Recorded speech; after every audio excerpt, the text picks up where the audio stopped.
Sang Sabda telah menjadi manusia dan tinggal di antara kita. Para sahabat Sabda Hidup yang terkasih, berjumpa kembali bersama saya, Frater Jimmy, dalam permenungan hari ini.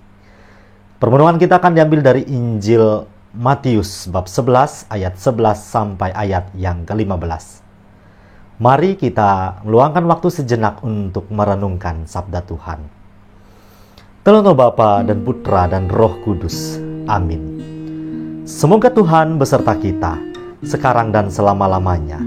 Inilah Injil suci menurut Matius. Dimuliakanlah Tuhan. Aku berkata kepadamu, sesungguhnya di antara mereka yang dilahirkan oleh perempuan, tidak pernah tampil seorang yang lebih besar daripada Yohanes Pembaptis.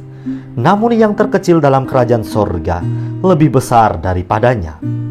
Sejak tampilnya Yohanes Pembaptis hingga sekarang, kerajaan sorga diserong dan orang yang menyerongnya mencoba menguasainya. Sebab semua nabi dan kitab Taurat bernubuat hingga tampilnya Yohanes. Dan jika kamu mau menerimanya, ialah Elia yang akan datang itu. Siapa bertelinga, hendaklah ia mendengar. Demikianlah sabda Tuhan. Terpujilah Kristus. Para sahabat Sabda Hidup yang terkasih dimanapun Anda berada, salam sehat dan sukacita untuk kita semua. Kembali saya ingin mengajak kita untuk melanjutkan permenungan atas Sabda Tuhan pada hari ini, di mana melalui bacaan Injil tadi yang telah kita dengar bersama, Yesus memberikan kesaksian tentang Yohanes Pembaptis. Yohanes Pembaptis merupakan pribadi yang luar biasa. Sebagaimana yang kita ketahui, bahwa Yohanes Pembaptis memainkan peran yang amat penting, yakni mempersiapkan jalan bagi kedatangan Tuhan. Yesus menegaskan bahwa Yohanes Pembaptis merupakan nabi yang lebih dari sekadar nabi. Bahkan tidak ada lagi nabi yang lebih besar daripadanya. Mengapa? Kehadiran Yohanes Pembaptis ke dunia sendiri berada dalam rancangan dan rencana Tuhan Allah. Ia lahir dari seorang perempuan tua yang tidak bisa memiliki keturunan, yakni Elisabet. Tentu ini merupakan mujizat besar yang pernah terjadi. Tugas Yohanes Pembaptis, sebagaimana yang kita ketahui, ialah mempersiapkan jalan bagi Tuhan. Dan kehadirannya telah dinubuatkan sejak lama, sejak dalam perjanjian lama, terutama oleh Nabi Yesaya. Ini dapat kita temukan dalam kitab Nabi Yesaya bab 40 ayat 3 sampai ayat yang ke-5. Yesus juga menegaskan bahwa kerajaan surga akan diserong dan orang yang menyerongnya mencoba menguasainya. Apa maksudnya? Yakni hal ini mau menggambarkan situasi kala itu, di mana banyak orang yang belum siap menerima kehadiran Tuhan.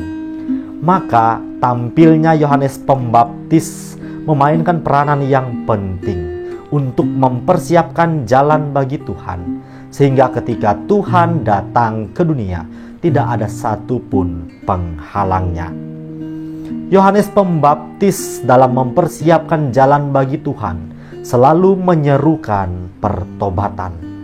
Dan seruan pertobatan ini terus menggema dalam perjalanan pesiaran iman gereja sampai hari ini. Maka Yesus juga mengajak kita sekalian, para sahabat Sabda Hidup yang terkasih, untuk mau menerima Yohanes Pembaptis. Apa maksudnya?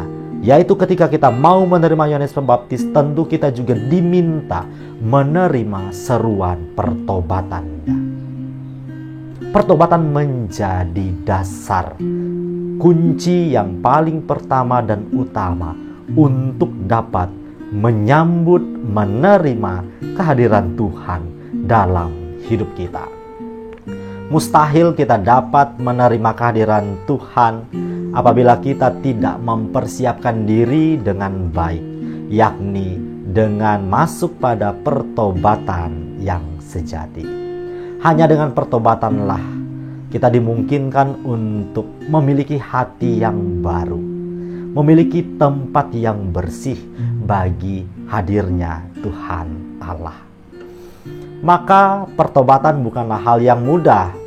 Bertobat tidak cukup sekali saja kita kerjakan, melainkan proses setiap hari, bahkan setiap waktu, yang mengandaikan kesadaran kita untuk terus berada dalam dekapan hangatnya kasih Tuhan Allah. Bertobat senantiasa menuntut kita mau meninggalkan cara hidup kita yang negatif, membaharui diri menjadi semakin baik, hidup dalam terang roh dan kebenaran. Maka para sahabat Sabda Hidup yang terkasih, masa Advent ini menjadi masa di mana kita diajak oleh gereja merenungkan pesiarahan iman kita dalam hari-hari persiapan menyambut kehadiran Tuhan. Mari kita membuka diri, mari kita terus membaharui hati kita, menyiapkan tempat yang terbaik agar Tuhan sungguh meraja atas seluruh hidup kita. Semoga kita mau masuk pada pertobatan yang sejati dan mengerjakannya setiap hari. Selamat beraktivitas, salam sehat untuk kita semua. Allah yang Maha Kuasa memberkati kita, melindungi kita terhadap dosa dan menghantar kita ke hidup yang kekal. Amin. Dalam nama Bapa dan Putra dan Roh Kudus. Amin.